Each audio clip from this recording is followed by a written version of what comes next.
poderia ser analisado a estrutura genética de Cristo se tivéssemos um material genético dele.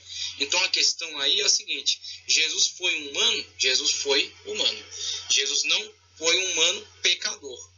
Nele não havia pecado. E aí nós vamos entender um pouco disso daqui mais para frente aqui na próxima página. Então, a questão acerca da constituição genética, Jesus tinha um DNA porque Jesus foi um humano, ele nasceu como homem. Fecundação ovular, página 12 ainda. Existem duas opiniões acerca da fecundação do óvulo de Maria na geração de Jesus. A primeira é aquela tradicional, que a igreja tem afirmado desde a antiguidade, baseada nos textos de Mateus e de Lucas. O trecho de Lucas 1, 30 e o 31 relata o seguinte: disse-lhes então o anjo, Maria, não temas, porque achaste graça diante de Deus.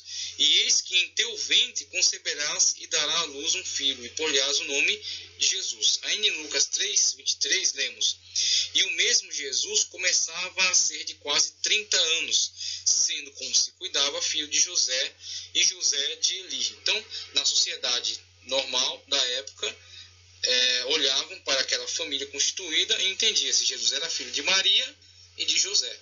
Só a partir da revelação divina, a partir daquilo que foi relatado pelos evangelistas, toda a sociedade passa a entender que Jesus Cristo não era filho de José. Ele era filho, ele foi concebido no ventre de Maria pelo Espírito Santo. Claro que o Talmud vai dar outra versão acerca disso, porque o Talmud é a opinião daqueles que estavam contra Jesus.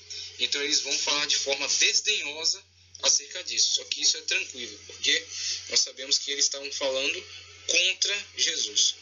Mateus, por sua vez, relatou o seguinte: ora, o nascimento de Jesus Cristo foi assim. Estando Maria, sua mãe, desposada com José, sem que tivessem antes coabitado, achou-se grávida pelo Espírito Santo. Logo depois, um anjo do Senhor disse a José, que havia desposado Maria: José, filho de Davi, não temos receber a Maria, tua mulher, porque o que nela está gerado é obra do Espírito Santo. Mateus 1:20. Então, com relação a isso, nós temos que os evangelhos, que são fonte autoritativa, eles tratam acerca desse tema de forma muito clara e de forma muito definida. Jesus foi gerado no ventre de Maria por obra do Espírito Santo. Por obra do Espírito Santo, em cumprimento ao que foi relatado aqui em Gênesis 3:15. A semente da mulher. E também aquilo que foi confirmado em Isaías 7:14. A virgem conceberá. E aquilo que é esclarecido em relação à virgem aqui em Mateus 1:23. Virgem que Mateus traduz por pártenos. Mulher que não teve relação sexual. Não somente jovem, mas pártenos. Mulher que não teve relação sexual. Esta é a afirmativa bíblica, a autoridade bíblica batendo martelo aqui em relação à questão. Então, José não tem participação biológica nessa situação aqui. Jesus nasce a partir do cumprimento dessas promessas e da iniciativa de Deus em gerar este ser no ventre de Maria. Então, a controvérsia, na página 13, tratando acerca da controvérsia, fala o seguinte: quanto ao nascimento virginal do Senhor Jesus Cristo, sem nenhuma participação genital de José, as opiniões se dividem. Por um lado, os teólogos liberais atribuem o relato de Lucas e Mateus a meras lendas inventadas pelos cristãos. Por outro lado, os teólogos conservadores reivindicam a autoridade bíblica e assim fica polarizada a questão. E com certeza essa questão vai estar polarizada e não vai deixar de estar. Então a controvérsia sempre vai existir em relação a esse tema. E a controvérsia vem exatamente dos pressupostos que são usados por uma linha teológica e pela outra linha teológica.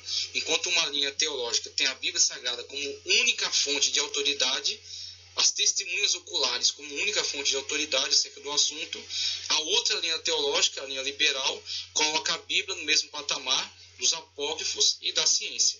E a Bíblia sendo submetida a isso, claro, vai ser desvirtuada da sua verdade. A verdade que a própria Bíblia afirma em relação a si mesma. Então, a verdade não é o que eu acho ou o que você acha, mas é o que a Bíblia diz acerca de si mesma. Para isso que nós Então, continuando, é o que a Bíblia diz acerca de si mesma. É isso que se constitui em autoridade. Então, a controvérsia, ela gira em torno dessa questão. Por isso que a teologia liberal, ela gosta de colocar essa questão do seguinte modo: existe um Jesus histórico e existe um Jesus teológico. E esse termo aplicado que eles usam aí, com certeza está imbuído de muito preconceito. Então, quando eles dizem que eles estão afirmando Jesus histórico, eles estão dizendo que eles estão afirmando Jesus que pode ser provado pela ciência. Então, eles estão colocando a ciência como um patamar de autoridade.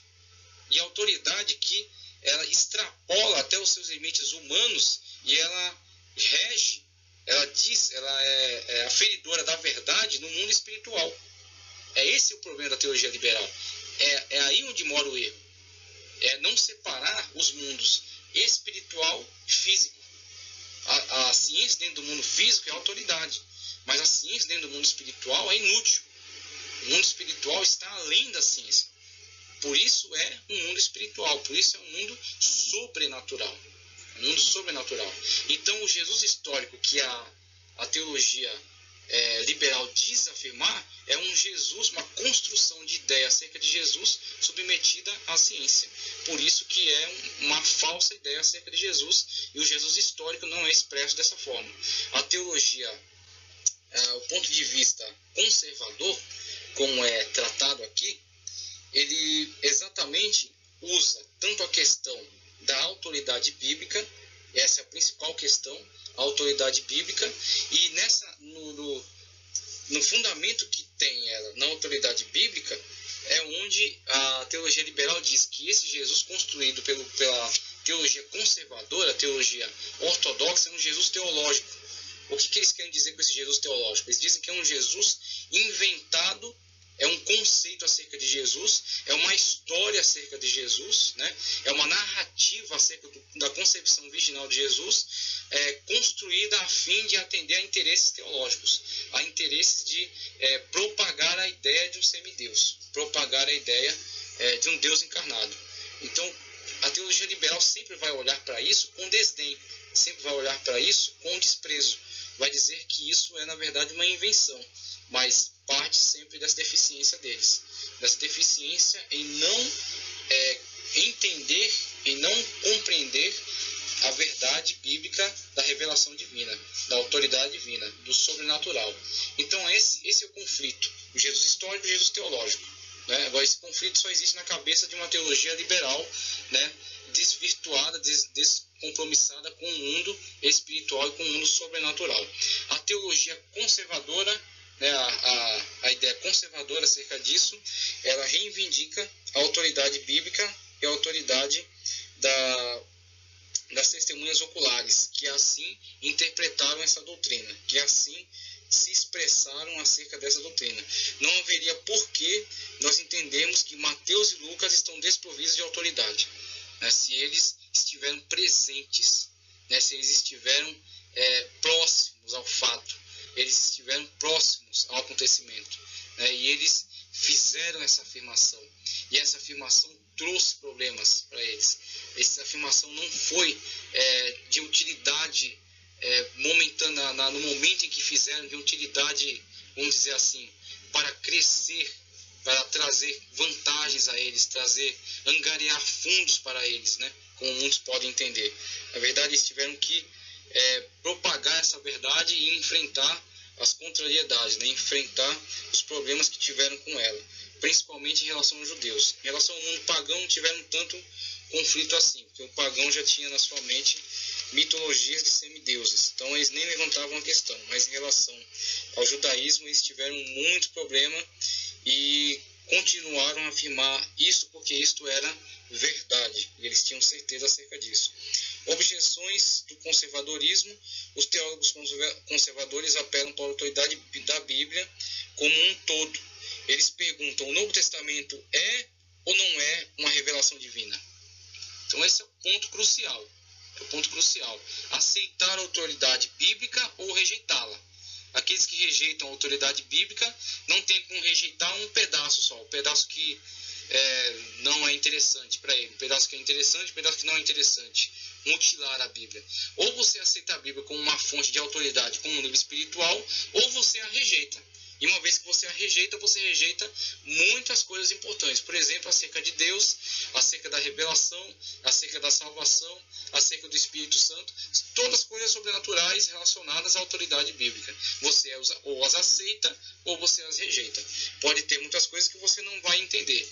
Mas a falta de entendimento em relação a elas, como Maimônides afirmou a seu filho numa carta, disse: muito do não entendimento que temos acerca de verdades bíblicas advém da nossa ignorância e não do erro bíblico, do pretenso erro bíblico, né? Que a Bíblia tenha errado, que a Bíblia tenha se equivocado, e sim que nós não conseguimos entender a partir das nossas limitações. Então essa é a questão. Então o Novo Testamento é ou não uma revelação divina? Não é ele a nossa única regra de fé e prática?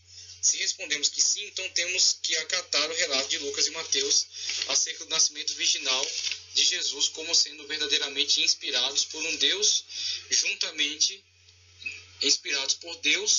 juntamente com todo o conteúdo da Bíblia. Então tem essa questão autoritativa, mas também não tem somente essa questão. Tem essa questão autoritativa, que entendemos que seja até a mais importante, a mais eficaz, que a Bíblia é autoridade divina, que a Bíblia relata isso de forma muito clara e defende isso, como nós vimos aí, a forma como Mateus se expressou em relação ao texto do Antigo Testamento de Isaías, né, traduzindo de uma forma a ser plenamente entendido, né, como Pártenos, como uma mulher virgem. E temos também uma outra situação trazida aqui pelo estudo, pelo teólogo, ainda na página 14, o último parágrafo, conceito alternativo. Conceito alternativo. Isso aqui é uma, vamos dizer assim, é uma tentativa de explicação. Então, o que acontece? Não precisamos, a nossa fé não está atrelada à explicação. Nossa fé não está atrelada à linguagem de convencimento, né? Não está ligada a esse tipo de conceituação. Nossa fé é uma fé espiritual, né? Nossa fé é um elemento espiritual que está ligado principalmente ao nosso relacionamento com Deus e nos dá segurança para crer no sobrenatural. Então, por causa do contato, da intimidade, do relacionamento que nós temos com Deus, e esse relacionamento vivo, íntimo que temos, não é dificuldade para nós crer no espiritual, crer no sobrenatural. Nós cremos em Deus, nós confiamos em Deus. Então isso é o mais tranquilo para nós. Agora, não somente isso, isso não impede que nós venhamos a estudar e a desenvolver explicações que podem até trazer mais elucidação, que podem até construir uma ponte de diálogo entre aqueles que ainda não têm essa fé, né, que pode trazer um esclarecimento, uma luz. Então é exatamente isso que ele faz com esse conceito aqui, o conceito alternativo. Então esse conceito alternativo, ele é uma explicação satisfatória. Explicação satisfatória para tentar expressar, elucidar acerca dessa verdade. Então não é isso que vai fundamentar a nossa crença, não é isso aí. Isso aí vai simplesmente pegar aquilo que nós cremos e colocar em linguagem mais clara, linguagem mais explicada. É isso que nós fazemos com esse conceito alternativo. Além dos conceitos já apresentados, ultimamente, com a evolução da ciência, surgiu um interessante conceito sobre o nascimento virginal de Jesus. Esse conceito tem como base os textos de Mateus e de Lucas, já mencionados acima. Seu ponto de apoio reside na Bíblia e na ciência. Então isso aqui é uma forma inteligente de usar conceitos bíblicos, pegar verdades afirmadas espiritualmente, cridas pela fé e traduzi-las num conceito científico aproximado, de forma que elas possam ser expressas e entendidas, né? Faz-se com isso uma ponte entre a verdade espiritual concebida pela fé, crida pela fé, e o conceito humano, científico, né? Uma tentativa de explicação para isso. Uma explicação aproximada somente, né? Trata-se do princípio genético de um homem comum confrontado com aquele que ele supõe que resultou na geração do Senhor Jesus. Olha só aqui o esforço, né, feito por esses pensadores. A ideia central reside na fecundação do óvulo de uma mulher comum, comparando com a fecundação do óvulo de Maria mãe de Jesus. Então, necessariamente, está se fazendo uma diferença.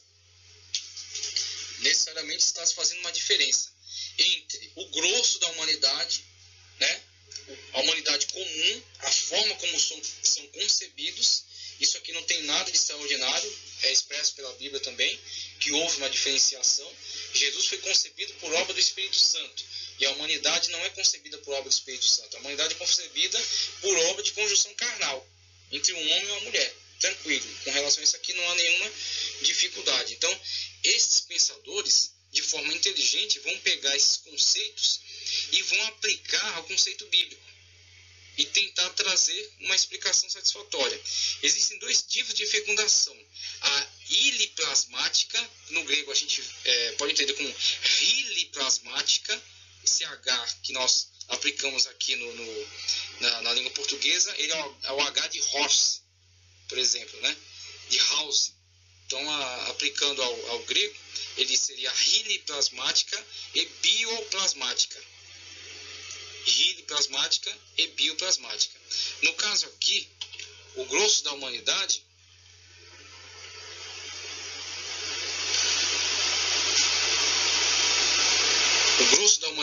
continuando, é hiligerada, gerada pela matéria, enquanto Jesus foi biogerado, gerado pela vida. Então, o elemento vital que fecundou o óvulo de uma mulher comum é físico, enquanto o que fecundou o óvulo de Maria foi metafísico. E metafísico no sentido de ser acima da física, acima da matéria. Esse meta do grego é o que está acima. Então, uma coisa é material e outra coisa é sobrematerial. É além da matéria, é do mundo físico. Então, é nesse conceito, do mundo metafísico, mundo espiritual. É esse conceito que traz essa ideia. Isto é, imaterial. Então, quando ele fala acerca das duas possibilidades, a possibilidade hiliplasmática e a bioplasmática, ele está fazendo exatamente essa diferenciação. E quando ele trata acerca disso, nós entendemos uma coisa fundamental aqui. Jesus foi gerado como humano. Inclusive, ele chama a si mesmo de filho do homem. E o teólogo aqui, de forma inteligente, ele fala: Jesus não chama a si mesmo de filho de homem, mas sim de filho do homem. E ele compara, por exemplo, quando ele fala de João, ele fala que dentre os nascidos de mulher, João foi o maior dentre eles. Mas você vê como é que ele caracteriza João Batista? Dentre os nascidos de mulher. Ou seja, toda essa categoria de pessoas que foram geradas a partir dessa concepção, essa conjunção carnal, João é o maior profeta, né? Agora, Jesus necessariamente não está nessa categoria. Então, é a partir dessas ideias é que surgem esses dois termos. Esse hiliplasmático, plasmar é transformar, né? Formar. Então, hiliplasmático é formado pela matéria. E aí o que acontece? A humanidade foi afetada pelo pecado de Adão. Toda a concepção, toda a geração, a partir dessa situação de pecado, é transmitido de pai para filho o pecado. É transmitido a partir dessa concepção mesmo. Como Davi fala, em pecado gerou a minha mãe. Então ele expressa essa ideia de que concepção, a partir dessa concepção da matéria, gerando matéria e também transmitindo um a outro pecado. Aí surge essa hipótese, o bio. Bio é vida. E vida além da matéria. Matéria é uma coisa. Matéria é uma situação necessariamente humana. E o homem foi afetado pelo pecado. Esse bio, ele fala não necessariamente de matéria, mas fala de essência de vida. E quando ele traz essa hipótese da formação hiliplasmática, formação material para o grosso da humanidade, e a bioplasmática para Cristo, ele está se referindo necessariamente àquele momento crucial em que Deus formou o homem do pó da terra e soprou nele, na sua narina, a vida. Ele soprou o bios ali dentro daquele objeto material, que era aquele boneco formado. Aquele boneco só se tornou um ser vivente a partir do sopro, no momento que Deus insuflou naquele ser material a vida. Então ele está dizendo aqui, esta mesma lógica é aplicada a Cristo. Cristo não foi gerado pela matéria, ele foi gerado pela vida, a essência de Deus. Então esta essência, o bioplasmático, a essência que é a formação de Cristo, ele foi insuflado diretamente no óvulo de Maria. Então, qual seria a dificuldade para Deus, que gerou um boneco com a sua própria mão e soprou nele, e a partir daquele momento se tornou uma alma vivente? Qual seria a dificuldade para ele em insuflar essa essência de vida no óvulo de Maria? Com isso nós teríamos o quê?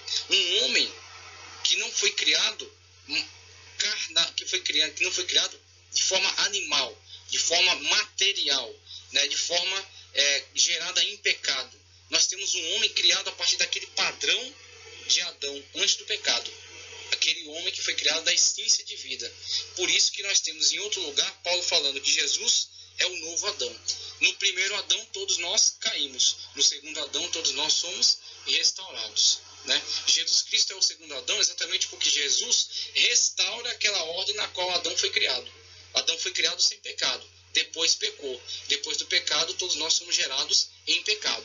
Gerados ridiplasmaticamente. Agora, Jesus foi criado na mesma condição que Adão foi criado, lá antes da queda, sem pecado. Assim foi criado o homem histórico Jesus. Como Deus, ele sempre existiu e sempre existirá. Como homem, ele foi gerado bioplasmaticamente, a partir da essência de vida, não da condição carnal entre José e Maria, mas a partir da essência de vida colocada diretamente no óvulo de Maria. E assim nasceu Jesus. O Jesus histórico, né, nasceu sem pecado. Nasceu não pela vontade da carne, da vontade do varão, mas sim pela vontade de Deus. E é isso que ele entende como ridiplasmático e como bioplasmático acerca da concepção virginal de Jesus. E assim conclui essa. Dando continuidade aqui, vamos analisar também um quadro explicativo que eu coloquei aqui para fechar essa matéria. Explicando acerca da natureza de Cristo pré-encarnada, e vamos ter aqui o versículo na carta de João, primeira carta de João, capítulo 5, versículo 7, que diz: porque 3 são os que testificam no céu, o Pai, a Palavra e o Espírito, e esses 3 são um. Então, sempre que tratamos acerca da natureza humana de Cristo, não podemos nos esquecer da sua natureza pré-encarnada. Então, sempre temos que, ao fazer a afirmação da humanidade, também associar a natureza divina, porque houve ali a união perfeita entre o divino e o humano. Então, essa união perfeita trouxe o divino para a existência humana, mas o divino não foi anulado. Então, quando Jesus vem até nós, através do processo que nós vamos estudar mais para frente, chamado kenosis, Jesus encarna, tá certo? Dizer encarnar não pode ser confundido com reencarnação. Reencarnação é um conceito espírita, herético, que fala acerca da possibilidade de voltar em outras vidas, o que a Bíblia condena. O homem destinado a morrer uma vez só, vindo após o juízo. Então esse conceito não é sustentado pela Bíblia Sagrada. O que nós estamos falando é de encarnação. Então Cristo saiu do seu ambiente divino, onde ele sempre existiu, né? O verbo divino, pré-encarnado, eterno, tá certo?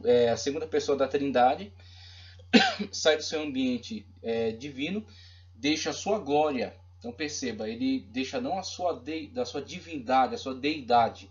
Ele deixa a sua glória, tanto não deixa a sua deidade, como nós podemos observar ao longo do seu ministério, ele manifesta características da deidade. Quando, por exemplo, ele perdoa pecados. Então ele perdoa pecados, ele realiza milagres, ele tem acesso ao pensamento das pessoas, ele conhece o que as pessoas estão pensando.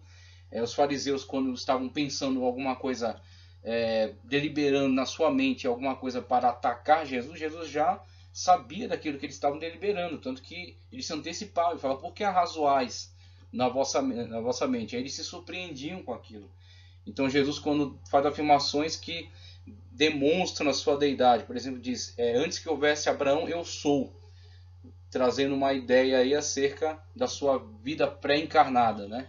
Então ele não nega a sua deidade, ele simplesmente, quando vem até nós, deixa a sua glória, porque não conseguiríamos nos relacionar com ele se ele estivesse aqui entre nós com a sua glória, né? Como Moisés tentou ver a Deus, pediu a Deus para que permitisse que ele visse, Deus falou: nenhum homem viu a mim e permaneceu vivo, por causa exatamente da glória de Deus, que não admite qualquer tipo de pecado na sua presença.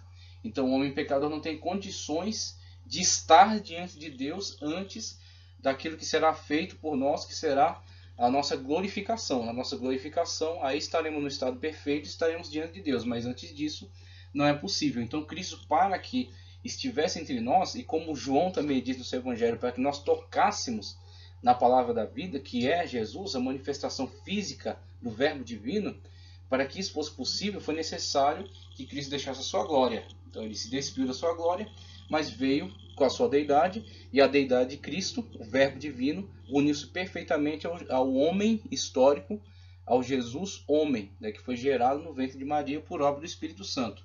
Então precisamos sempre guardar esses conceitos, porque três são os que testificam no céu: o Pai, a palavra, que é o verbo mesmo, termo é outro sinônimo para aquilo que João usa no seu evangelho, então pode-se dizer o verbo ou dizer a palavra. E o Espírito Santo, e esses três são um, a declaração de João acerca da Trindade, tá ok? E na continuidade vemos aí o próprio texto de João no evangelho. No princípio era o verbo, e o verbo estava com Deus, e o verbo era Deus. Ele estava no princípio com Deus, todas as coisas foram feitas por ele. Veja só, o ato criador que tem origem no verbo divino, que tem origem no Jesus, né? No Cristo. Então ele estava antes de todas as coisas e tudo foi feito por ele. E como ele diz, sem ele nada que foi feito se fez. Então, para que fosse possível a existência, o ser do Senhor Jesus se envolveu nisso, né? Trouxe à existência todas as coisas foram criadas por ele. E como diz João, sem ele nada do que foi feito se fez. Nele estava a vida, e aí nessa vida podemos aí associar ao bios, conforme essa proposta aqui trazida nessa explicação. Então essa explicação trazida é simplesmente para pegar o conteúdo bíblico revelado e colocar numa linguagem técnica, científica. Então dar uma linguagem científica a coisas reveladas. É simplesmente essa a intenção. Então essa vida que estava nele é o bios, e esse bios é aquilo que dá ânimo, aí de onde vem a palavra alma, né? Ânima, dá ânimo à matéria. Sem o ânima, sem a alma, a matéria ela é inanimada, né? Como você tem pedras, areia, ferro, você tem coisas que não têm vida própria, são matéria, como nós também somos matéria, mas nós temos ânima, né? Nós temos alma, nós temos um elemento bios que nos anima, né? Que nos dá vida, que nos dá possibilidade de respiração, né? De ação. Então nele estava a vida, a origem da vida é ele, está nele, ele tem o dom da vida, ele pode ceder a vida. Inclusive, falando acerca da sua morte e ressurreição, ele diz: ninguém toma a minha vida de mim, eu a dou e a tomo de volta. Então por ele ser o dono, por ele ser a origem, a fonte da vida, ninguém poderia tomar a vida dele, ele é que tinha que entregar. Então ele entregou a sua vida na cruz do Calvário para ser o sacrifício vicário, o sacrifício substitutivo, tá certo? Então, aquilo que deveria cair sobre a humanidade caiu sobre ele. Ele tomou o lugar delas. Foi o cordeiro pascual, né? O cordeiro substitutivo. Então, ele entregou a sua vida e tomou-a de volta na ressurreição. Então, prerrogativas que só pertencem a ele, né? Nele estava a vida, e a vida era a luz dos homens, e a luz resplandece nas trevas, e as trevas não a compreendem. Características do verbo. E aí o quadro apresenta a seguinte situação: temos o verbo divino que dá origem a todas as coisas, né? Dá origem a todo o universo. E não somente a todo o universo das coisas físicas, né? Das coisas inanimadas, mas também envolvido diretamente na criação, né? Temos aí o planeta Terra, conforme está sendo visualizado aí, a criação de todas as coisas, e a criação da humanidade dentro da Terra, atendendo aos propósitos divinos, né? Atendendo aí a todo o plano perfeito de Deus para a sua manifestação ao ser humano, trazendo o homem à existência, trazendo os demais seres à existência e colocando eles aí para viverem de acordo com a vontade de Deus, para viverem um relacionamento profundo com Deus. Como diz em Gênesis, que Deus se relacionava diretamente com o homem, na viração do dia dialogava com o homem, né? Então o homem tinha essa possibilidade de viver num ambiente perfeito, num ambiente que funcionava de uma forma completamente harmônica, né? E viver esse relacionamento que ele estava vivendo entre os seres humanos, né? O homem e a mulher criados, e os demais seres dentro desse ecossistema, e relacionando-se diretamente com Deus, né? Graças aí à ação do verbo, criando todas as coisas e criando a humanidade dentro desse plano também. Mas como conhecemos todo o contexto bíblico, né? Toda a história bíblica que nos é apresentada, houve um momento na história em que a humanidade caiu desta condição, né? Quando em desobediência atentou contra a palavra de Deus, atentou contra a ordem direta de Deus e provou, né, a amargura da desobediência, né? Caiu em pecado, caiu da sua condição de perfeição. Então a queda da condição anterior, da perfeição na qual foram criados, trouxe eles para dentro de uma condição de pessoas pecadoras e pessoas que estão agora num estado de degeneração. A carne deles agora sofrerá um processo de decomposição. Eles virão a morrer, como Deus disse, como Deus havia avisado. Eles não quiseram se atentar, não quiseram se manter em obediência e agora sofrerão as consequências. Como Deus disse, deixou alertado, né? Se tocar nesse fruto, vocês morrerão. Ao comerem, já experimentaram a morte no sentido da sua comunhão. Não tinham a mesma comunhão com Deus, não tinham a mesma comunhão entre si mesmos. Então experimentaram já esta morte. E além disso, a morte física que viria sobre eles. Então, a partir desse momento, seu corpo começou num processo de decomposição. E esse elemento mortífero que passou a fazer parte da natureza deles foi comunicado. Essa comunicação desse elemento mortífero do pecado, desde Adão e Eva, conforme Paulo declara em Romanos que todos pecaram e destituídos estão da glória de Deus. Essa generalização do pecado da humanidade é comunicação por meio da forma de reprodução. Então a chamada reprodução riliplasmática, ou seja, matéria que gera matéria. A matéria que gera matéria comunica, além das qualidades, os defeitos. Então você vê, por exemplo, doenças que são comunicadas à pessoa pelo próprio fato de ter sido gerado por aquele DNA do seu pai, da sua mãe, que lhe transmitiram problemas, que lhe transmitiram defeitos, né? Que lhe transmitiram doenças.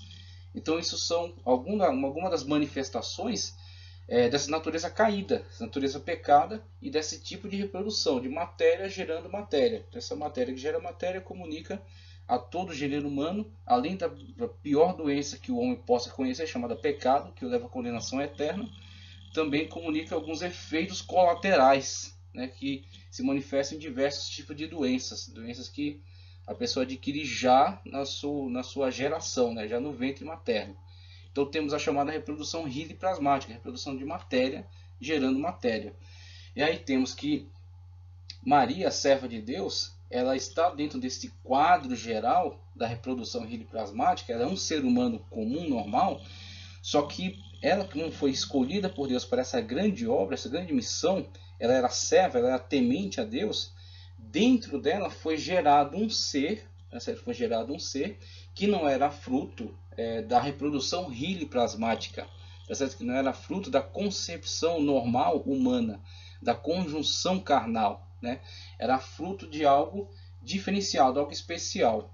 E aí, por isso que retornamos à questão de Adão, e por isso que Paulo também faz essa menção, que houve o primeiro Adão, na qual toda a humanidade caiu. Mas no segundo Adão, toda a humanidade será restaurada. Por que Paulo chama Jesus de segundo Adão?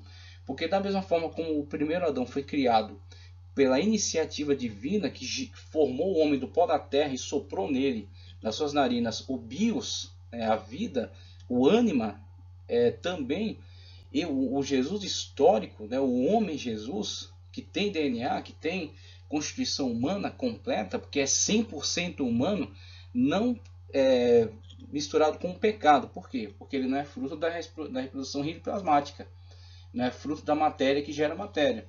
Ele é fruto do mesmo tipo de criação da qual veio Adão. O Espírito Santo, da mesma forma como Deus formou o homem do pó da terra, o Espírito Santo gerou, né, o homem histórico Jesus no ventre de Maria. Isso é chamado geração bioplasmática, geração pela vida, tá certo? Da mesma forma como aconteceu ao primeiro homem, aconteceu a Jesus. Então é 100% homem e também é 100% Deus, porque o verbo divino, tá certo?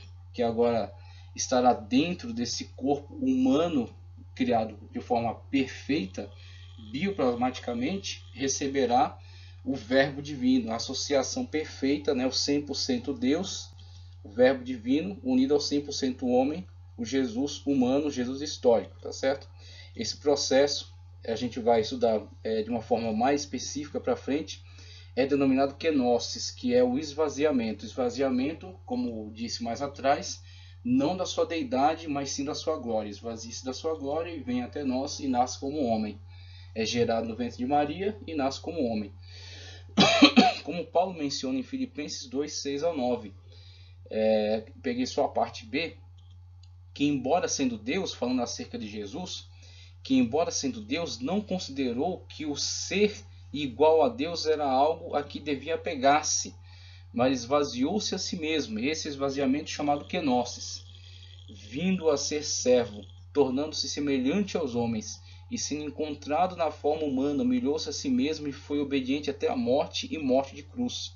Por isso Deus o exaltou a mais alta posição e lhe deu um nome que está acima de todo nome, que é o nome do Senhor Jesus Cristo, por meio do qual todos devem ser salvos. Então esta união entre o Jesus, entre o Verbo divino pré-encarnado, a segunda pessoa da Trindade, e o Jesus gerado bioplasmaticamente no ventre de Maria, o 100% homem com 100% divino, é chamado de união hipostática, tá ok? União hipostática. Então essa união hipostática, conforme nós podemos ver no texto de Paulo aos Colossenses 2, 9 e 10, é uma demonstração do que seja essa união hipostática, porque nele habita corporalmente, veja, nele habita corporalmente toda a plenitude da divindade. Como é que um corpo humano pode suportar a plenitude da divindade?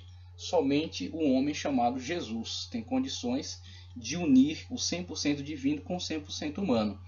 Habita corporalmente a plenitude da divindade e estáis perfeitos nele, que é a cabeça de todo principado e potestade. Paulo aos Colossenses 2, 9 e 10. E assim, esse Jesus, 100% homem, 100% Deus, tá certo? O Verbo divino encarnado, cumpriu todo o seu ministério, que foi a morte vicária na cruz do Calvário, substitutiva a nós, né? Trazendo a nós salvação no nome dele, só o nome dele é o nome pelo qual nós devemos ser salvos, justificação diante de Deus, porque as nossas obras não nos justificam, ninguém será salvo pelas obras, mas será salvo por causa da justificação de Cristo. Nós somos feitos justos por causa do sacrifício dele. A regeneração, somos feitos novas criaturas em Cristo Jesus por causa da sua obra salvífica, tá certo? E santificação, nós somos santificados, somos exclusivos para ele, somos pertencentes a ele, tá certo? Então somos santos porque somos pertencentes exclusivamente a ele. E a sua ressurreição, que é a primícia, né? Como já expliquei mais atrás, Cristo é a primícia dos que dormem. Então, de todos aqueles que estão salvos na pessoa bendita do Senhor Jesus Cristo, ele é o primeiro ressurreto, ressurreição da qual nós participaremos, conforme Paulo vai dizer aí em Corinto, primeira carta de Paulo aos Coríntios, capítulo 15, versículos 20 a 23. Mas de fato Cristo ressuscitou dentre os mortos e foi feito as primícias dos que dormem, porque assim como a morte veio por um homem, Adão, tá certo? Também a ressurreição dos mortos veio por um homem, Jesus. Porque assim como todos morrem em Adão, assim todos são vivificados em Cristo, mas cada um por sua ordem. Cristo as primícias, depois os que são de Cristo na sua vinda, que é a nossa bendita esperança. Então, tendo entendido acerca de toda essa obra, a importância da humanidade de Cristo, a importância da deidade de Cristo, daremos sequência a outras explicações nas próximas aulas.